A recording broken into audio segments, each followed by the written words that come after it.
multidões. No Evangelho de Mateus, eu pediria aos irmãos para abrir, os pastores, para abrir, um abre a Bíblia, Atos 4, 29 a 31, outro abre a Bíblia de Marcos 16, de 15 a 17, e eu vou abrir a minha Bíblia aqui, em Mateus 7, 29, que diz assim: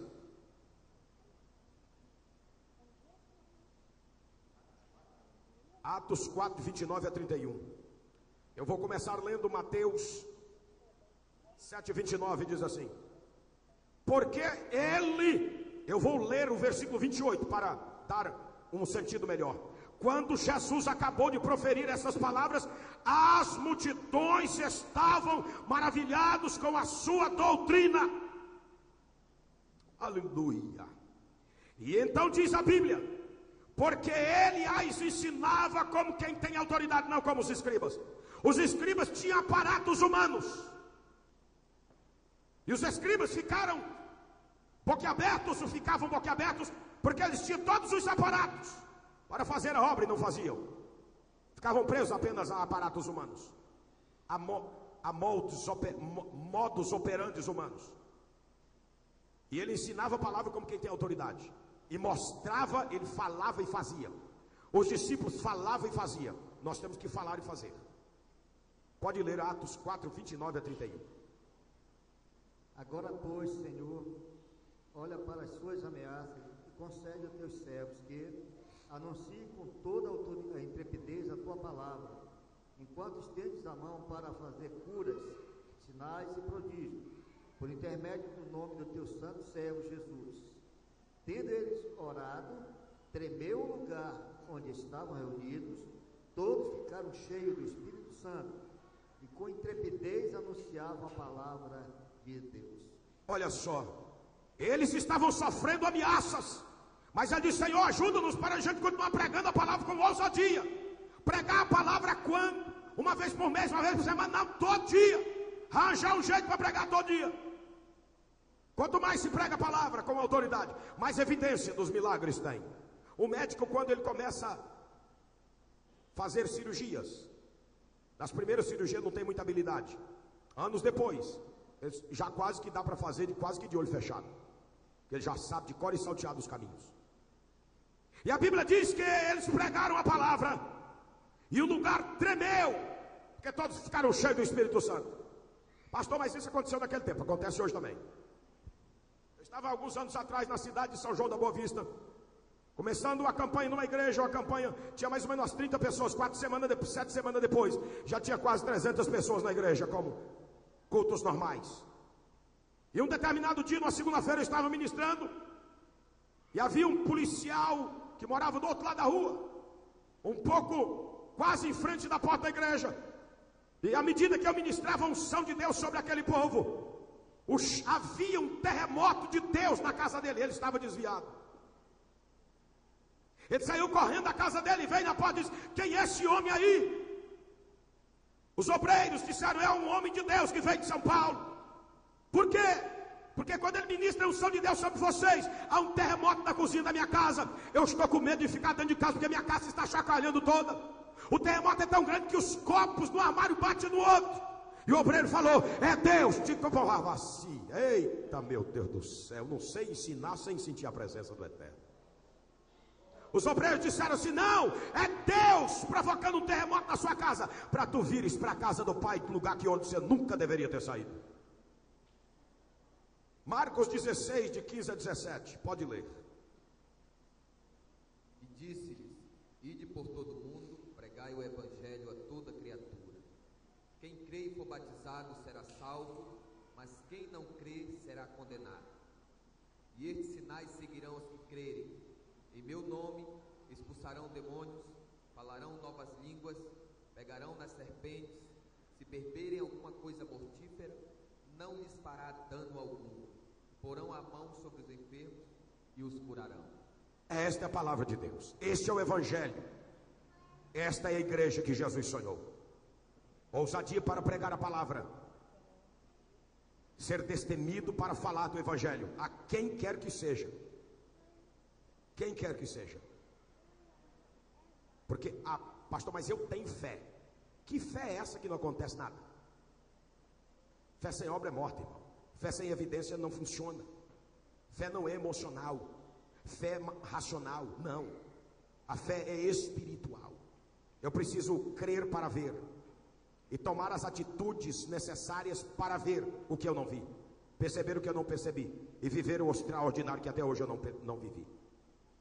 Na carta de Paulo aos Romanos 15, 17 a 19 e o versículo 29, o apóstolo Paulo, ele é enfático: eu não ousarei discorrer ou fazer outras coisas a não ser aquelas que Cristo tem feito por meu intermédio. Paulo está dizendo: eu tenho experiência prática. Alguém de vocês que estão aqui, dos homens, alguém de vocês serviram o exército? Alguém aqui serviu o exército? Ok. Quando você chegou no exército a primeira semana, você ficou mais na parte teórica dentro da sala de aula, para saber o que era o exército, estudando as coisas a respeito do exército, o que vocês iam fazer lá, não é? Depois que vocês começaram a conhecer o exército, quando vocês chegavam lá, vocês ficavam mais dentro da sala de aula ou no campo? Eu não ouvi. Bota o microfone na boca dele lá, porque eu quero que isso fique gravado. Eu vou fazer essa pergunta de novo. Quando você foi no exército a primeira vez, quando você foi servir o exército, nas primeiras semanas você ficou na sala de aula mais do que no campo de treinamento prático, sim ou não? Sim. Depois de algumas semanas que você já conhecia a filosofia do exército, você ficava mais na sala de aula ou no campo de treinamento prático? No campo de treinamento prático. E isto foi até o final da sua temporada no exército, não foi? Sim. Amém. É isso que eu precisava saber. O Senhor Jesus treinou os seus discípulos, não foi dentro de sala de aula. Jesus ia falando e ia mandando eles fazer na prática. A gente gasta muito tempo trancafiado dentro de sala de aula. Somos habilidosos na teoria e péssimos na prática. Deus quer mudar a história da sua igreja, e Deus quer mudar a história da aliança com Deus de forma definitiva. Pregar o evangelho com ousadia é pregá-lo com prática. Dizer ao que Jesus cura é ministrar a cura. Pastor, e se Jesus não curar alguns? Não é problema seu, é problema dele com a pessoa. Nem por isso eu tenho que deixar de ministrar os milagres. Quais são eles? A maioria dos cultos de libertação que a gente vai só é para libertação de possessão, de opressão, de depressão. Mas dificilmente você, a não ser os ministérios novos que estão surgindo com este conceito mais pleno da palavra de Deus. Pregar o evangelho com compaixão pelas vidas e pelos perdidos. Mateus 6,34, João 15,12.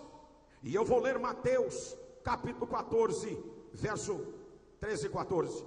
Eu já me referi a este versículo hoje, mas eu quero referir de novo. Glória a Jesus para sempre. E Jesus, ouvindo isso, retirou-se dali num barco por um lugar deserto à parte. Sabendo as multidões, vieram das cidades, seguindo por terra. Desembarcando, viu Jesus uma grande multidão e compadeceu-se dela e curou os seus enfermos. Depois, eles matam a fome do povo. Jesus deu a mostra neste episódio que ele veio para resolver o problema do espírito, livrar o homem da condenação eterna, resolver o problema do corpo, curando as feridas do corpo, resolver os problemas da alma, os problemas emocionais, mentais, e resolver a carência física também. Por essa razão que o apóstolo Paulo fala da plenitude do evangelho. Quando eu for ter convosco, eu irei com a plenitude da bênção do evangelho de Cristo. Pode ler Marcos 6,34, por gentileza. Marcos 6,34. Se João 15,12 já estiver no jeito, pode ler então. O meu mandamento é este: que vós ameis uns aos outros, assim como eu vos amei. Íntima compaixão pelos perdidos, íntima compaixão pelas vidas, incondicional. Marcos 6,34. Ao desembarcar, viu Jesus uma grande multidão e compadeceu-se dela, porque eram como ovelhas que não têm pastor, e passou a ensinar-lhes muitas coisas. Olha só, pregando a palavra, e a Bíblia diz que ele pregou a palavra e curou os seus enfermos. Pregar a verdade plena do evangelho, pregar a palavra como ela é, sem invencionices, sem rodeios. Paulo falou em Romanos 15, 17 e 18: Eu vou me referir de novo a esse texto. Romanos 15, 17 e 18. A Bíblia diz assim, de forma muito clara: eu tenho motivo para gloriar-me em Cristo Jesus, nas coisas concernentes a Deus, porque não ousarei discorrer sobre coisa alguma, senão sobre aquelas que Cristo fez por meu intermédio, para conduzir os gentios à obediência por palavra e por obras, na força de sinais e prodígios pelo Espírito de Deus. O evangelho sem rodeio liberta o pobre, impotente pecador, preso às garras de Satanás, libertando das trevas do diabo e trazendo-os para a sua maravilhosa luz. Esse é o evangelho pleno, essa é a verdade plena do evangelho, que Jesus diz: conhecereis a verdade vos libertará. Ir até as vidas, até onde elas estão. Jesus sempre fez isso, nunca ficou preso ao templo e no templo. Alguém abra a Bíblia, um dos pastores abre a Bíblia, Atos 16, 9, e outro Romanos de 13 a 17. E eu vou abrir a minha Bíblia, Atos 10, 19 a 21. Deixa eu andar um pouquinho mais rápido, que o horário já está expirando. Atos 16, 9 e Romanos 10, 13 a 17.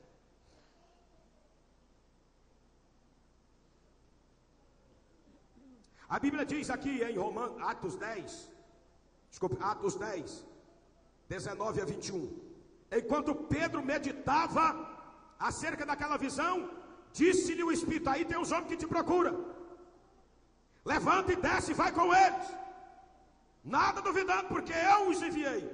E Pedro, descendo para junto dos homens, disse-me: aqui me tendes, sou eu quem buscais.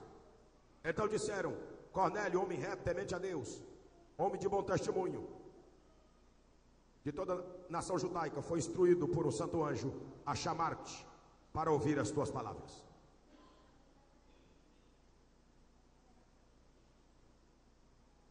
Os discípulos de Jesus nunca ficou preso num lugar só, dentro de estrutura humana. Leia Atos 16, 9. À noite sobreveio a Paulo uma visão, na qual um varão macedônio estava em pé e rogava, dizendo: passa a Macedônia e ajuda-nos. 10 também? Só esse basta. Passa a Macedônia e ajuda-nos. Ir até onde as vidas estão. Jesus sempre ia até aonde as vidas estavam. As vidas vêm até nós quando elas já nos conhecem. Enquanto não nos conhecem, nós precisamos ir até onde elas estão. As multidões seguiam Jesus. Por que seguia Jesus? As multidões que seguiam Jesus é porque já conheciam Jesus. Mas por que Jesus não ficava só com as multidões que já havia conquistado? Porque tinha outras multidões para conquistar. E aonde ele ia, chamava a atenção do porquê que essa multidão está seguindo esse homem. Por que razão? Por que motivo? Ah, pastor, mas isso foi Jesus. O diácono Filipe, depois evangelista Filipe, a Bíblia diz no tempo da dispersão da perseguição da igreja, que Filipe desceu para Samaria. As multidões, não era uma só, muitas, seguiam Filipe. Sabe por que ele era bonitinho? Porque tinha uma retórica bonita, porque tinha um discurso bem teologizado, bem filosofado. Não, senhores, para ouvir o que ele falava e ver o que ele fazia em nome do Senhor Jesus. Esta é a igreja que Jesus sonhou para nós. Ir até onde as vidas estão. Em primeiro lugar, ter compromisso com a evangelização local. Muitas vezes eu vejo um monte de igreja se preocupando para ir para outros países, não consegue evangelizar nem os vizinhos da direita nem da esquerda da própria igreja. Evangelização regional, nacional e internacional. Mateus 28, de 19 a 20, o Senhor Jesus disse: ide. Marcos 16, de 15 a 20, ele disse: ide. E no último versículo do capítulo 17 de Marcos diz assim: e os discípulos saíram por toda parte pregando a palavra, e o Espírito do Senhor ia confirmando a palavra com os sinais e prodígios que se seguiam. É assim que tem que ser. Romanos, conforme eu pedi para ler, 13 a 10, 13 a 17, o que está escrito? Porque todo aquele que invocar o nome do Senhor será salvo. Como, pois, invocarão aquele em que não creram? como crerão naquele que não ouviram? E como ouvirão se não há quem pregue? E como pregarão se não forem enviados? Como está escrito: quão formosos os pés do que anunciam a paz, do que anunciam coisas boas, mas nem todos obedecem ao Evangelho. Pois Isaías diz: Senhor, quem creu na nossa pregação? De sorte que a fé pelo ouvir, e o ouvir pela palavra de Deus. Não é ouvir a palavra do pastor Walter, é ouvir a palavra de Deus. Mas como é que a palavra de Deus será anunciada? Se nós pregarmos, se nós anunciarmos com ousadia. A Bíblia diz no Evangelho de João 4, 34 e 35, diz assim: ainda disse Jesus: a minha comida consiste em fazer a vontade daquele que me enviou a realizar a obra. Versículo 35: não dizeis vós que há 4 meses para a ceifa? Eu, porém, vos digo: erguei os vossos olhos e vede, os campos já branquearam para a ceifa. Que eu ganho, pastor? O ceifeiro recebe desde já a sua recompensa. Realizar um trabalho de evangelização sistematizado como uma linha de produção de uma indústria, não ocasional. A gente anda fora do Brasil, a gente encontra 2 seitas evangelizando, mas não encontra a igreja do Senhor. É incrível isso, não é? A gente encontra 2 seitas, 2. Uma que anda normalmente um casal, 2 em 2, todo sábado de manhã está batendo na nossa porta. E o outro que anda normalmente 2 jovens uniformizados. Eles estão por toda parte, aqui, na África, na Europa, na América, na Ásia. E nós queremos ganhar vidas para o Senhor Jesus, enfurnado dentro de templo. Não funciona. A indústria, para ser bem sucedida, não pode ter uma linha de produção ocasional. A igreja, para ser bem sucedida com crescimento contínuo, não pode ter uma evangelização ocasional. Nós precisamos desenvolver a cultura da industrialização e da sistematização da igreja. Pastor, você ficou maluco? Não. No processo da industrialização, a transformação da matéria-prima em produção de bens e serviços. Assim a igreja, transformação de vidas cativas por Satanás em vidas transformadas e livres para servir ao Senhor Jesus. Quantos estão entendendo este princípio e este propósito? Podem glorificar o nome dele e aplaudir a ele.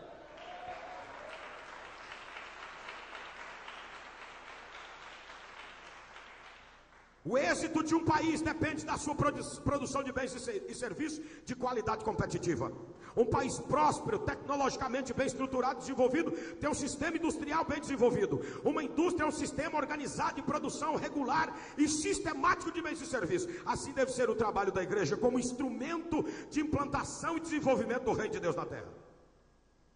Uma igreja bem sucedida é uma igreja como uma indústria, cujo produto são vidas. A industrialização é transformação de vidas de forma sistemática. Através de quê? Através da evangelização pessoal e coletiva. E a pregação em abundância da palavra do Senhor com evidências. Atos 19. No capítulo de número 11. Capítulo 19, aliás. Atos 19, versículo 11. A Bíblia nos dá uma revelação tremenda. A Bíblia diz que Paulo foi a Éfeso, no capítulo de número 19, verso 11, ele disse: Deus, pelas mãos de Paulo, fazia milagres extraordinários, a ponto de levar aos enfermos lenços, aventais do uso pessoal, diante dos quais as enfermidades fugiam das vítimas, e os espíritos malignos se retiravam. A igreja bem sucedida é esse tipo de igreja. E a Bíblia diz ainda no versículo 17 do capítulo 19: chegou de fato ao conhecimento de todos, assim judeus como gregos, habitantes de Éfeso, e veio temor sobre todos eles, e o nome do Senhor Jesus era engrandecido. Muitos dos que creram vieram confessando, denunciando publicamente as suas próprias obras. Também muitos dos que haviam praticado artes mágicas, reunindo seus livros, queimaram diante de todos. E assim o Senhor crescia